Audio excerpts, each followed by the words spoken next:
I'm not sure if our PowerPoint is engaged yet. Ándale. Let's see. I'm clicking, but nothing's happening.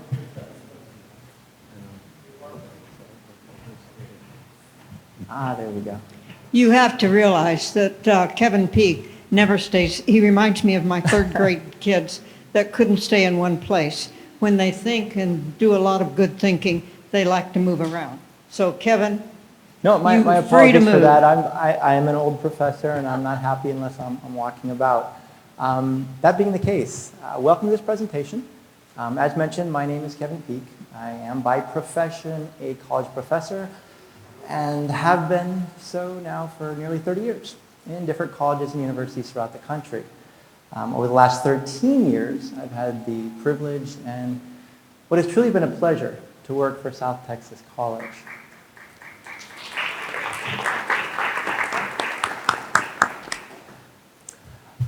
My principal objective in this presentation is to challenge the predominant, largely negative, counterproductive, and inaccurate narrative of the progress that we've made in the Valley over the last 25 years in three key areas: economics, educational attainment, and business investment.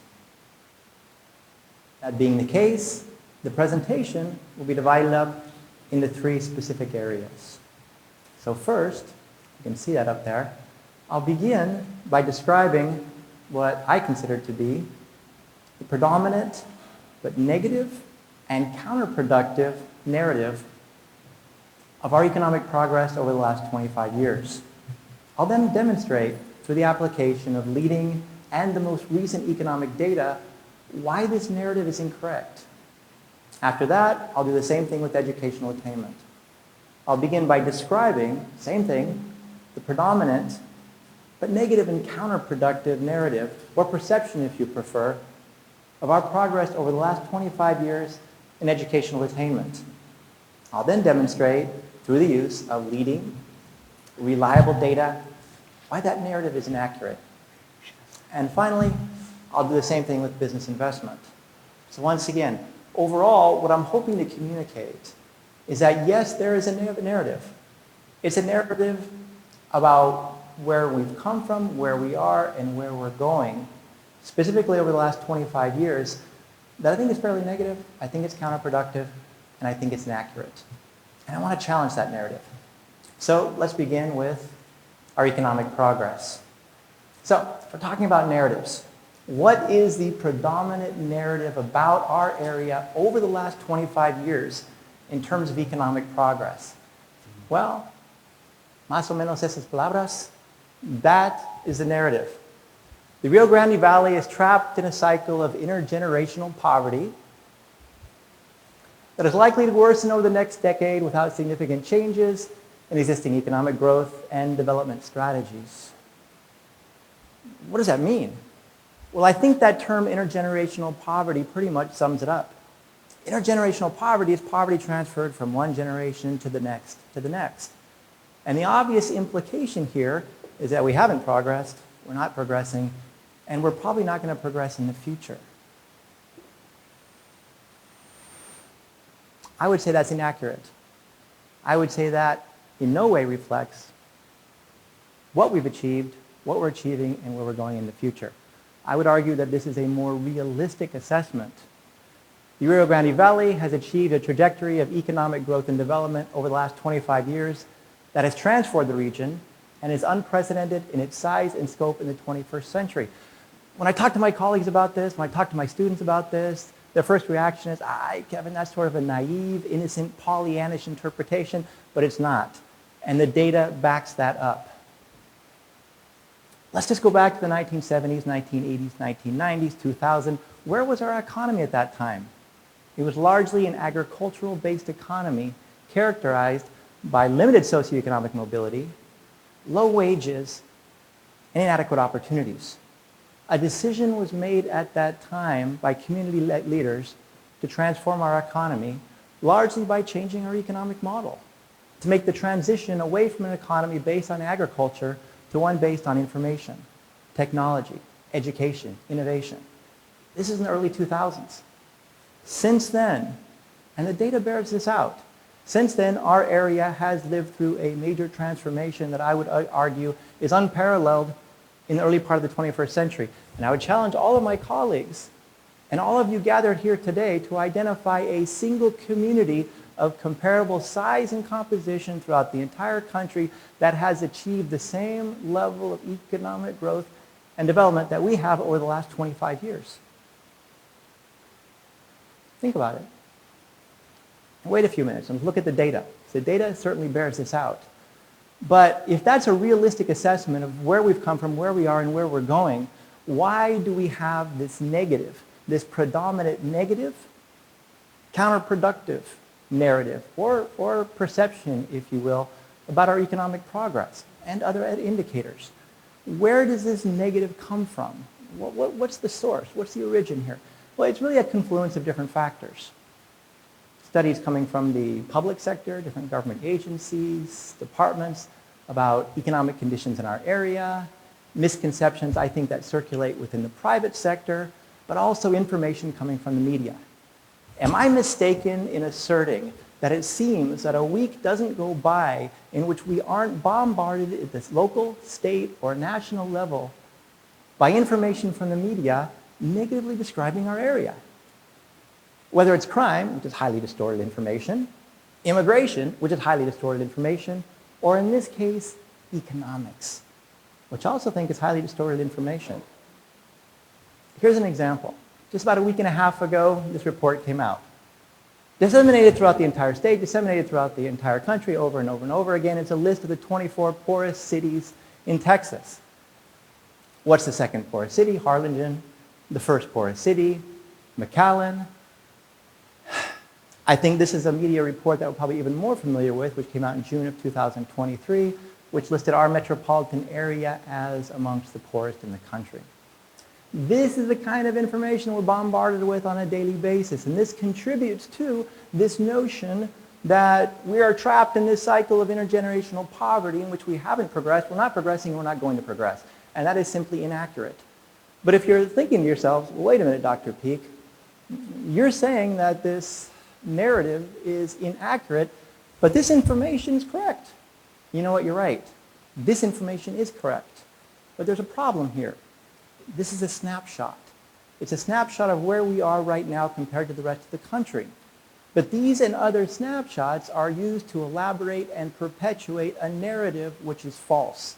A narrative of intergenerational poverty. Once again, we haven't progressed, we're not progressing, and we won't progress. That's patently incorrect. Let's look at some of the leading economic data to see precisely why that narrative is incorrect. Let's start off with unemployment. What we have achieved in the last 25 years in terms of unemployment is unparalleled in the rest of the country, period. Take a minute. Go back to 1998. Let's go back 25 years ago. What was the unemployment level in Hidalgo 25 years ago? Anybody want to guess? 15, 24? Close. Take a look at this. 21.3% in Hidalgo County. Where are we today? 7%. And it's not just Hidalgo County, it's the entire area. Starr County, 28% unemployment in 1998, 9.6. Willacy, 22.8% unemployment, down to 8.6. Cameron, 14.1, down to 6.2%. Once again, let me reiterate the previous question. Can you identify a community of similar size and composition throughout the country that's achieved these kinds of results? Those original unemployment figures approximate the level of unemployment, the average level of unemployment during the Great Depression. And they're 60 to 70% higher than what we saw during the Great Recession of 2007 to 2010. All right, so we've significantly brought down unemployment. And these data that I'm presenting are simply representative. They're representative of the progress that we've made. And you can see a chart right up here. Once again, unemployment trajectory in Hidalgo. Let's look at some other statistics. Same thing, economic progress over the last 25 years. What's the median household income in Hidalgo, Starr, Cameron counties? Let's go back. In this particular case, 25 years. Median household income in Hidalgo was $20,856. Where is it today? 44,000. Those aren't the more important numbers. The more important numbers are the ones we see right beneath that, looking at the percentage growth over these years in the valley compared to the rest of the country.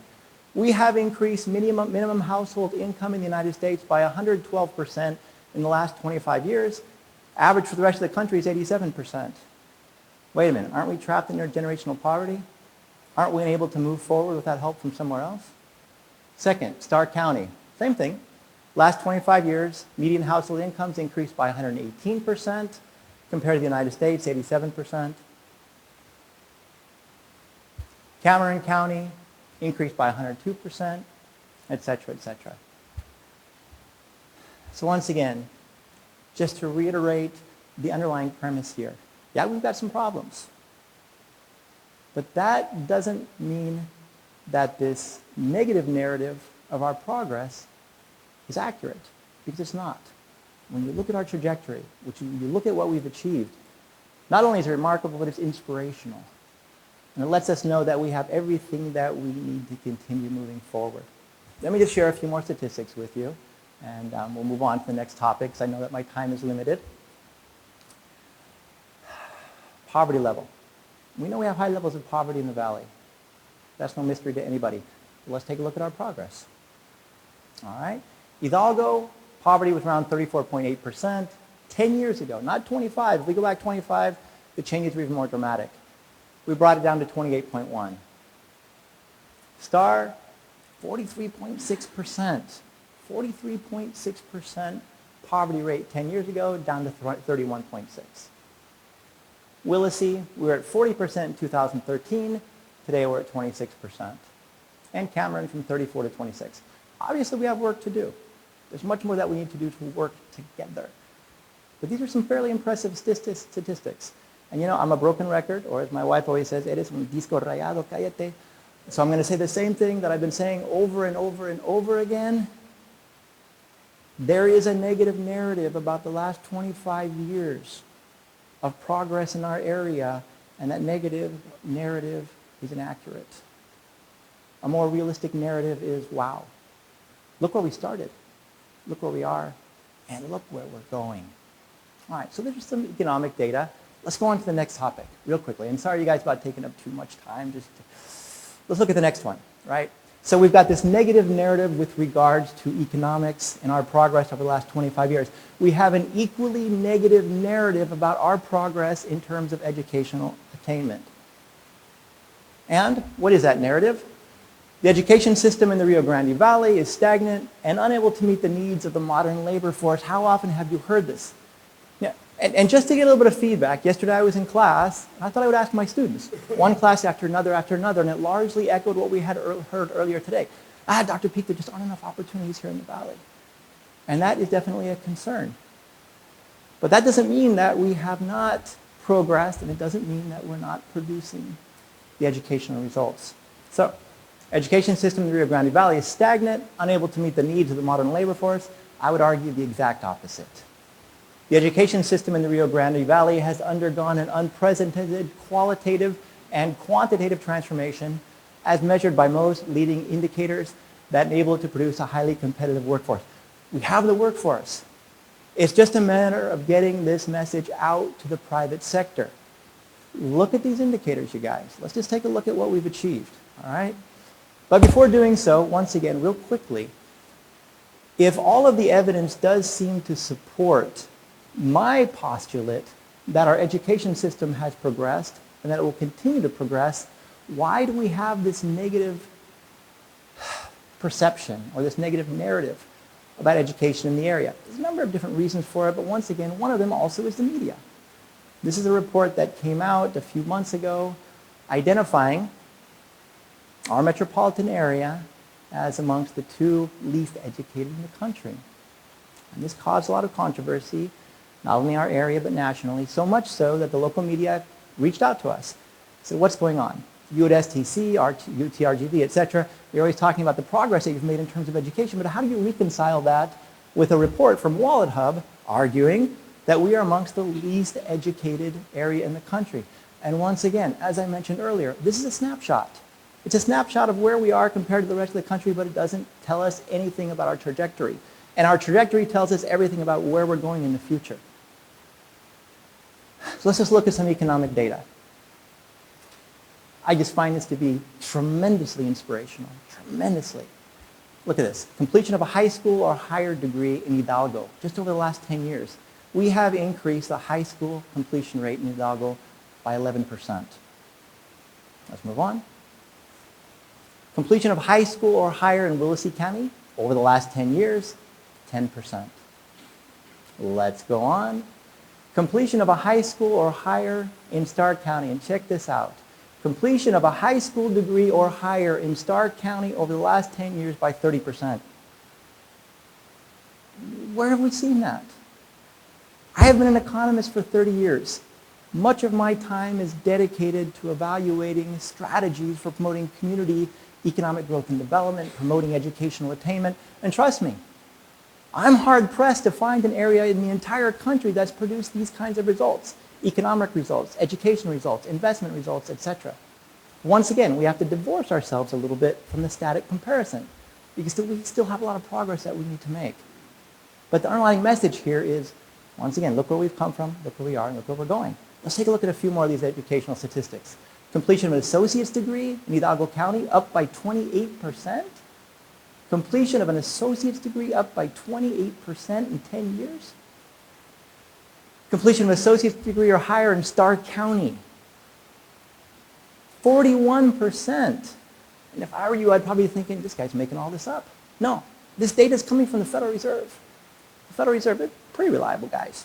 Got some well-trained economists there. Completion of associate's degree or higher, 41% increase in Hidalgo County. Let's see, there we go. Completion of a bachelor's degree, even more inspirational. An increase of 44.7% in Stark County. All right. I think probably I'm occupying more time than I should, and I know that this topic is going to be addressed by my colleagues. So I'll step away from the progress that we've made in terms of business investment, and I really just want to go to the final slide. Why is all of this important? Why is it important that we disentangle this narrative, this negative narrative about the progress that we've made over the last 25 years from reality? There's a number of reasons for it that are fairly obvious. There we go, right up there. First, so that we can identify strategies that have been effective. If we look at the last 25 years, look at the last 50 years, et cetera, we look at what we've been doing, and we also look at what's been done around the country, as mentioned in the previous presentation. If we look at these strategies and we look at the results, then we know what works. And we can avoid making some of the same mistakes in the past. And this is certainly linked with the second point, developing new strategies based on reliable empirical evidence. Third, provide reliable information to the private sector. One of the problems that we have here, colleagues, isn't that we're not producing enough workers or we're not producing an acceptable level of quality. We've got this vicious cycle. We have workers who see that there aren't adequate employment opportunities, and so they leave. We have the private sector seeing that they're leaving, and so they don't come in.